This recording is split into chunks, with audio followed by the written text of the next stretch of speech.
Tales by Ebi. The Wealth of Shadows, Part 3. When Nnamdi opened his eyes, he found himself lying on the cold, hard floor of the shrine. The flickering light from the candles cast eerie shadows on the walls, and the air was thick with the lingering scent of burning herbs. He struggled to sit up, his body aching from the serpent's final attack. His head pounded, and his vision was blurred, but he could feel that something had changed, something deep within him. Adaora was beside him, her face etched with concern. She gently helped him to his feet, her touch grounding him in reality. "You're okay," she whispered, her voice a soothing balm to his frayed nerves. "It's almost over." Nnamdi looked around the shrine, searching for the serpent, but it was nowhere to be seen. Aya Age stood at the altar, her expression unreadable, her hands steady as she continued the final incantations of the ritual. The air crackled with energy, a power that seemed to be building toward something inevitable, something final. "The bond is nearly broken," Aya Age said, her voice cutting through the tension. "But the serpent will not go quietly. There is one last thing you must do, Nnamdi." Nnamdi turned to her, his heart heavy with the weight of what was to come. "What is it?" Aya Age stepped forward, her eyes locking onto his. "You must face the serpent one last time, in its true form, and renounce the wealth and power it has given you. Only then will the bond be completely severed, and your soul be free." Nnamdi felt a shiver run down his spine.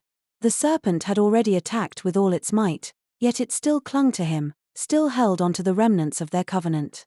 To face it again, to confront it in its most powerful form, would be the ultimate test of his resolve. Adaora squeezed his hand, her presence a steadying force. "You can do this, Nnamdi. I'll be right here with you." Nnamdi nodded, drawing strength from her words. He had come too far to turn back now.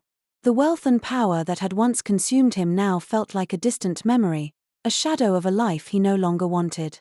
What mattered now was his freedom, his soul, and the chance to live a life unburdened by the darkness that had plagued him for so long. Aya Age began to chant again, her voice rising in intensity, filling the shrine with an ancient power. The flames of the candles grew brighter, casting long shadows that danced on the walls. The air grew thick with a sense of impending confrontation, and Nnamdi felt the ground tremble beneath him. Suddenly, the shrine was plunged into darkness, the candles extinguished in a single breath. The only light came from the full moon, shining through the open roof, casting a pale glow over the scene. And then, from the shadows, the serpent emerged. It was massive, its body coiled tightly, its scales shimmering like black diamonds in the moonlight. Its eyes, glowing with a malevolent fire, locked onto Nnamdi with a hatred that was almost tangible. The serpent hissed, the sound filling the shrine, vibrating through the very air. "You think you can defeat me?" The serpent's voice was a low, menacing growl, echoing in the darkness. "You are nothing but a foolish mortal, bound to me by your own greed. You cannot escape your fate."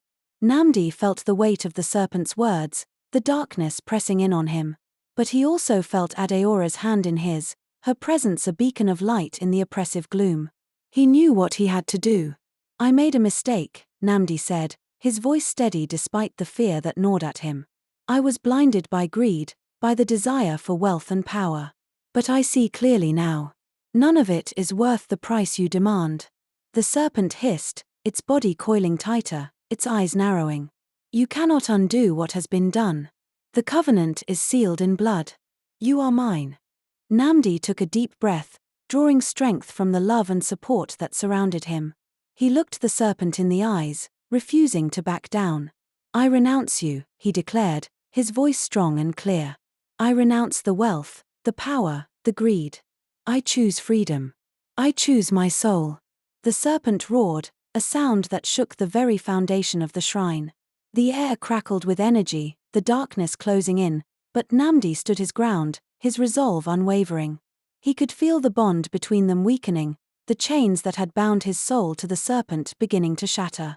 "You cannot defeat me," the serpent shrieked, its voice filled with desperation and rage. "You are nothing without me." But Nnamdi knew the truth. He was more than the wealth and power the serpent had offered. He was more than the mistakes he had made. He was a man who had fought to reclaim his soul, who had chosen love and freedom over the darkness that had once consumed him. With a final, powerful surge of will, Nnamdi focused all his energy on breaking the bond completely. He imagined the chains shattering, the darkness receding, the serpent's hold on him dissolving into nothingness. The shrine shook, the air filled with a deafening roar as the serpent thrashed wildly, trying to hold on to its power. But it was too late. The bond snapped, the energy that had bound them together dissipating into the night. The serpent let out a final, agonized scream as it began to dissolve, its body breaking apart, fading into the shadows from which it had come. Its eyes, once filled with malevolent fire, dimmed, and in a moment of finality, it was gone. The shrine was silent, the air still, the darkness lifting as the full moon bathed the scene in its gentle light. Nnamdi stood in the center of the shrine, breathing heavily, his body trembling from the effort. But he felt different. Lighter. Free. Adaora stepped forward, wrapping her arms around him, holding him close. "It's over," she whispered, her voice filled with relief. "You did it, Nnamdi. You're free." Nnamdi closed his eyes, leaning into her embrace, feeling the warmth of her love and the peace that now filled his soul. The wealth, the power, the serpent, they were all gone. What remained was a life filled with possibility, with the promise of love and the freedom to choose his own path. Age approached, her expression softening as she looked at the two of them. "The bond is broken," she said, her voice filled with wisdom and pride. "You have reclaimed your soul, Nnamdi. The darkness has been banished." Nnamdi turned to the priestess, his heart filled with gratitude. "Thank you, Age. I couldn't have done this without you, without Adaora." The priestess nodded, a small smile playing on her lips. "You have learned the true value of life, Nnamdi. It is not wealth or power that defines a man, but the strength of his soul, the love in his heart, and the choices he makes." Nnamdi knew she was right. The journey he had been on, the trials he had faced, had all led him to this moment. He had been given a second chance, and he would not waste it. As they left the shrine, the first light of dawn began to break on the horizon, casting a golden glow over the world. The forest around them seemed more alive, more vibrant, as if it too had been freed from the darkness that had once plagued it. Nnamdi and Adaora walked hand in hand, their steps light, their hearts full. The future stretched out before them, a path filled with possibilities, with the promise of a life lived in love and freedom. As they reached the edge of the forest, Nnamdi paused, looking back one last time at the place where his life had changed forever. The shrine, the forest, the serpent, they were all part of his past now, a past that had shaped him but no longer defined him. He turned to Adaora, his heart swelling with love and gratitude. "Let's go," he said, his voice filled with hope.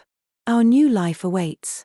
And with that, they stepped out of the shadows and into the light, ready to embrace whatever the future held. The end. Moral lessons. The story teaches that unchecked greed and ambition can lead to devastating consequences, often at the cost of one's peace and relationships.